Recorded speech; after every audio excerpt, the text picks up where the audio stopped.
जय श्री राम, जय बागेश्वर धाम सरकार। नमस्कार दोस्तों, स्वागत है आपका हमारे YouTube channel grow to success में। दोस्तों आशा करता हूं आप बहुत ही सुखी, संपन्न और समृद्ध होंगे। दोस्तों आज के इस वीडियो में मैं आपको शत्रुनाश का एक बहुत ही सिंपल और सरल सा उपाय बताने जा रहा हूं, जो कि बहुत ही ज्यादा सरल और सिंपल है। लेकिन मैं उससे पहले आपको बता दूं कि शत्रु जो होते हैं दोस्तों, वह कितनी बार आपकी तरक्की नहीं देख पाते हैं।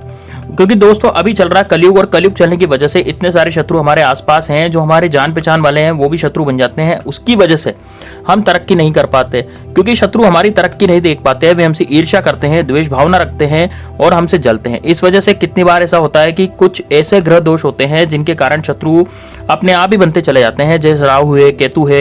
ये राहु केतु जो होते हैं, इनकी वजह से यदि आपके ऊपर ये नाराज हैं तो आपको बर्बाद भी कर देते हैं, और आपके शत्रु बिना कारण ही बनते चले जाते हैं। दोस्तों राहु जो होता है वो ऐसा ग्रह होता है जो इस कलयुग में अगर आपके ऊपर नाराज हो गया तो आपको राजा से रंक बना सकता है, और इसी तरह से आपके पैसे और संपत्ति से आपका सब कुछ खत्म भी कर सकता है। और इस कलयुग में अगर राहु आपके ऊपर प्रसन्न हो गया तो यकीन मानिए आपके घर में दौलत, मान, प्रतिष्ठा सब कुछ आपको आसानी से मिल जाता है।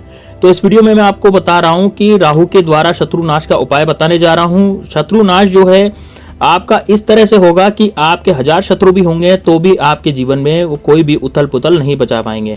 दोस्तों आज तक YouTube पर इस तरह का टोटका किसी ने नहीं बताया होगा। आपके जीवन में जो आप सफलता पा रहे थे वो हमेशा निश्चित रूप से पाते रहेंगे, और यदि सफलता नहीं मिल रही थी तो आपके जीवन में सफलता मिलनी शुरू हो जाएगी। तो दोस्तों इससे पहले मेरा आपसे हाथ जोड़ करके निवेदन है कि यदि आपने इस वीडियो को लाइक नहीं किया तो लाइक जरूर कर दें। साथ ही कमेंट बॉक्स में जय श्री राम, जय बागेश्वर धाम सरकार जरूर लिखें।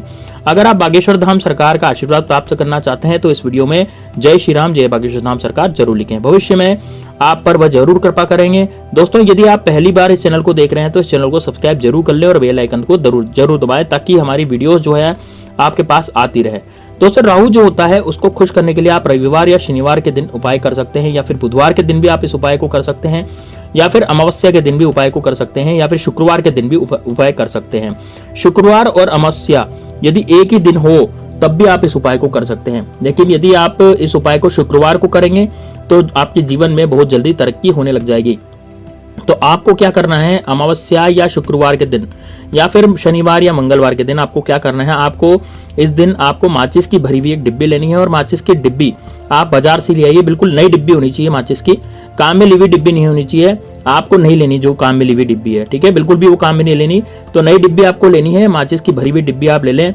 माचिस का प्रयोग राहु को खुश करने के लिए किया जाता है। राहु को खुश करने के लिए माचिस की डिब्बिया का प्रयोग किया जाता है, और माचिस की भरी हुई डिब्बी ले लें, और यह बाजार से लानी है। बिल्कुल नई माचिस की डिब्बी लानी है। आपके जो काम में ली हुई माचिस की डिब्बी यहाँ पर आपको बिल्कुल भी वो काम नहीं आएगी। अब आपको क्या करना है, बिना लाइन का कागज लेना है। आप जैसे 1 इंच लंबा, 2 इंच चौड़ा कागज ले सकते हैं, ठीक है, जिसकी लंबाई कितनी हो 1 इंच और चौड़ाई कितनी हो 2 इंच, आपको ये कागज ले लेना है। अब आप उसमें क्या करें, उस कागज में अपने शत्रु का नाम लिख सकते हैं। लेकिन दोस्तों शत्रु का नाम लिखने के लिए आपको सबसे पहले तो दक्षिण दिशा में बैठना पड़ेगा। शुक्रवार के दिन इस उपाय को करना है तो शुक्रवार के शाम को ये उपाय करना है। शाम को सूर्यास्त से पहले इस उपाय को करें। आपको दक्षिण दिशा में बैठ करके क्या करना है, एक आसन लगा लीजिए और दक्षिण दिशा में बैठकर काला मार्कर ले लीजिए। काला मार्कर भी ले सकते हैं, या काले कलर का कोई भी रंग का पेन हो वो भी ले सकते हैं। काले कलर का बॉल पेन भी ले सकते हैं, और आप काले कलर का स्केच पेन भी ले सकते हैं। आप नाम लिखने के लिए काजल का इस्तेमाल भी कर सकते हैं, काले काजल का इस्तेमाल करें, लेकिन आपको काले रंग का ही इस्तेमाल करना है। क्योंकि ध्यान रखिएगा शत्रु का नाम आपको कालिक से लिखना है, यानी उसके मुंह पर आपको कालिक पोत करके नाम लिखना है। इसलिए शत्रु का नाम जो है काले कलर से लिखा जाता है, क्योंकि हम उसके मुंह पर कालिक पोत देते हैं। फिर शत्रु की बर्बादी निश्चित रूप से होगी दोस्तों।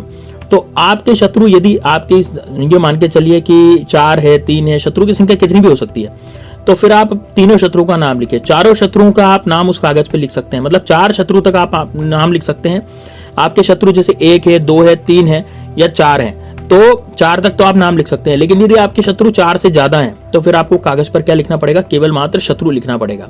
कई बार ऐसा होता है कि हमें शत्रु का नाम ही पता नहीं होता जिससे हमें कोई शत्रुता कर रहा है ना, हम जानते ही नहीं है कि हमारा शत्रु कौन है, ठीक है, हमसे शत्रुता कौन कर रहा है, हम ये जानते ही नहीं है। क्योंकि हमारे तो बहुत सारे लोग होते हैं ना, काफी सारे लोग हमारे आसपास होते हैं ना, इस कारण से हमें क्या पता हमारा पड़ोसी कर रहा हो, क्या पता सामने वाला कर रहा हो, क्या पता हमारा रिश्तेदार कर रहा हो, कोई भी कर सकता है दोस्तों। जो हमें जानता है वो कोई भी हमारा शत्रु बन सकता है। हमें यहाँ इस कंडीशन में हमें शत्रु का नाम पता नहीं है, शत्रु कौन है, कैसे है। अब यह भी पता नहीं है कि ऐसी कंडीशन में फिर हम क्या करें, कि हमारा शत्रु कौन है, तो उस कागज पर आपको केवल मात्र क्या लिखना है, शत्रु लिखना है। वो भी काले कलर के मार्कर से, काले कलर के रंग से या काले कलर के पेन से आप शत्रु लिख सकते हैं। अगर आप नाम लिख सकते हैं तो चारों के नाम आप लिख सकते हैं, तीनों के नाम लिख सकते हैं, दो शत्रु हैं तो दोनों के नाम लिख सकते हैं, और यदि आपका एक ही शत्रु है तो एक ही नाम लिख सकते हैं। तो आप अपने हिसाब से देख लीजिए कि आपके कितने शत्रु हैं, उस हिसाब से आप नाम लिखिए। देखिए 4 से ज्यादा यदि शत्रु हैं तो फिर आपको शत्रु का नाम पता नहीं है, तो वो आपका गुप्त शत्रु होता है ना। या तो आपके 4 से ज्यादा शत्रु हो, या फिर आपके 4 से ज्यादा शत्रु हैं, या फिर आपका गुप्त शत्रु है, तो आपको केवल वहां कागज पर क्या लिखना है, शत्रु लिखना है। अब दोस्तों देखिए, अब आपके सामने आपको कागज रखना है और आप बैठ जाएं, है ना। क्योंकि क्या होता है दोस्तों, जो गुप्त शत्रु होता है ना, वो आपके सामने बैठेगा, आराम से खाएगा पिएगा, हाथ मिलाएगा, अच्छे से प्रेम भरी बातें करेगा, लेकिन वो पीछे से आपका शत्रु हो जाएगा। ऐसे शत्रु छोटा मोटा टोटका नहीं करवाते, बहुत बड़ी भारी विद्या करवाते हैं, बहुत बड़ा मारण केस तक करवा देते हैं दोस्तों। मारण केस जो करवाता है उससे इंसान की मृत्यु भी हो जाती है, यानी भगवान को प्यारा हो जाता है। या फिर उच्चाटन करवा देते हैं, आपको बिस्तर पर पटक देगा, कुछ भी ऐसा कर सकता है, लेकिन कुछ भी बड़ा ही करेगा। तो शत्रु कुछ भी कर सकता है, और जैसे आपकी प्रॉपर्टी हड़पना चाहता हो, या फिर आपके जीवन में उत्पात मचाना चाहता हो, या फिर आपके घर की जो महिलाएं हैं उन पर बुरी नजर डालता हो, तो देखिए शत्रु जो है कई तरह के होते हैं और कुछ भी कर सकते हैं। हमें बस चौकन्ना रहना चाहिए और इन टोटकों को करते रहना चाहिए, ताकि हमारे शत्रु जो है खत्म होते चले जाएं। तो माचिस वाला जो टोटका आपको मैं बताने जा रहा हूं, तो उसमें आपको कागज में केवल शत्रु लिख देना है, और यदि आपके शत्रु का नाम आपको नहीं पता तो आपको वहां पर केवल शत्रु लिख देना है, ठीक है ना। तो आप अब शत्रु लिख दें, है ना। शत्रु लिखने के बाद आप क्या करेंगे, आप जैसे शत्रु का नाम आप लिखेंगे, तो यदि आपने कागज पर अपने केवल शत्रुओं का नाम लिखा, जैसे मान लीजिए आपने 4 नाम लिखा, तो 4 से ज्यादा नाम नहीं लिख सकते। और यदि आपने 4 शत्रुओं, आपको लगता है कि यार आपके 4 से ज्यादा शत्रु हैं, तो आपको केवल उस कागज पर क्या लिख देना है, काले कलर के पेन से शत्रु लिख देना है। अब आपको क्या करना है, आपको माचिस की डिब्बी लेनी है, और उस माचिस की डिब्बी में उस कागज को फोल्ड करके माचिस की डिब्बी में रख देना है। क्या करना है, कागज को फोल्ड करना है। फोल्ड मतलब जैसे 4 घड़ी करते हैं, 4 पलटें करते हैं कागज की, है ना। उस कागज को 4 पलटे करें। दोस्तों कागज ऐसा होना चाहिए जो बिना लाइन बिना का होना चाहिए, मतलब सफेद कलर का कागज हो, बिना लाइन का कागज हो, और उस पर आपकी तरफ से भी कोई लाइन खींची नहीं की हो, और पहले से ही कोई लाइन खींची भी नहीं हो। इस बात का ध्यान रखें। बिल्कुल व्हाइट कलर का, बिल्कुल सफेद कागज, जो कोरा कागज होता है, वो आपको लेना है, ठीक है। अब 4 पलट कागज की करने के बाद आपको माचिस की डिब्बी में आपको उसको रख देना है, फोल्ड करके, बिल्कुल आप फोल्ड कर दें, फोल्ड करके बढ़िया से आप उसको रख दें, और 24 घंटे तक अपने पास रखें। 24 घंटे तक आपको अपने पास रखना है माचिस को, है ना। जो माचिस में आपने रख दिया, तो माचिस को अपने 24 घंटे अपने पास रखें। जैसे आप कहीं गए, मान लीजिए इधर उधर बाजार भी गए, तो भी आपको माचिस को अपनी जेब में ही रखना है। 24 घंटे तक आप अपने पास में रख सकते हैं। महिलाएं पुरुष दोनों कर सकते हैं दोस्तों कागज को। अब अपने पास महिलाएं कैसे रखेगी, वो अपने बटुए में रखेगी, पर्स में रखेगी, है ना। और पुरुष कैसे रखेंगे, अपनी जेब में रखेंगे। ध्यान रहे, माचिस को कैसे रखेंगे, पुरुष अपनी जेब में, और महिलाएं जो है वो अपने बटुए में या पर्स में रखेंगी। बस अब घड़ी करके जो फोल्ड कर दिया उस कागज को, अब माचिस की डिब्बी बंद करके, बंद करने के बाद अपने पास रख लो, है ना। कहाँ रखना है, देखिए दोस्तों, जैसे 24 घंटे कब होंगे, इसमें दिन भी होंगे रात भी होगी।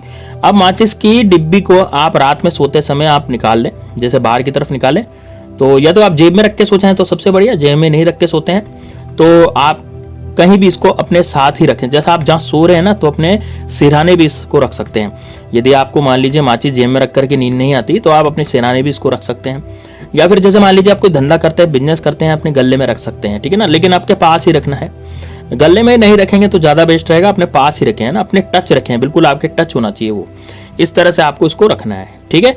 जैसे कि मतलब आप बाहर जा रहे हैं तो अपनी जेब में रखेंगे, उस माचिस को प्रयोग नहीं करना। सबसे बड़ी बात यह है ना, कई लोग क्या करते हैं कि कागज उसमें डाल लिया और माचिस की तीली का प्रयोग करते हैं, तो तीली का भी प्रयोग नहीं करना, उसमें से कुछ भी नहीं करना। उस माचिस की डिब्बी को खोलना ही नहीं है 24 घंटे तक, आपको इसका ध्यान रखना है। बस माचिस की डिब्बी एक बार बंद कर दी, उसके बाद आपको खोलना नहीं है 24 घंटे तक, जब तक 24 घंटे हो जाए। तो आपको क्या करना है, माचिस की डिब्बी पर किसी भी निर्जन स्थान पर जाकर, अब मान लीजिए आपके 24 घंटे पूरे हो गए, अब इस माचिस की डिब्बी को किसी भी निर्जन स्थान पर ले जाएं, और वहां ले जाकर, जहां पर लोगों का आना जाना बहुत कम होता है, वहां पर ले जाएं, और वहां पर ले जाकर आपको क्या करना है, पूरी ताकत से इसको, पूरी ताकत लगा करके, जिस समय कागज पर नाम लिख रहे थे उस समय भी आपको राहु से प्रार्थना करनी है कि आपको पूरी ताकत के साथ आपको निर्जन स्थान पर फेंक देना है। और जिस समय आप फेंक रहे हैं उस समय भी आपको राहु से प्रार्थना करनी है कि हे राहु देवता, मेरे जितने भी दुश्मन हैं उन सबका सर्वनाश कीजिए, उन सबको मेरी जिंदगी से दूर कीजिए, और मुझे दुश्मन मुक्त कीजिए, मुझे शत्रु मुक्त कीजिए, क्योंकि मुझे दुश्मनों से और शत्रुओं से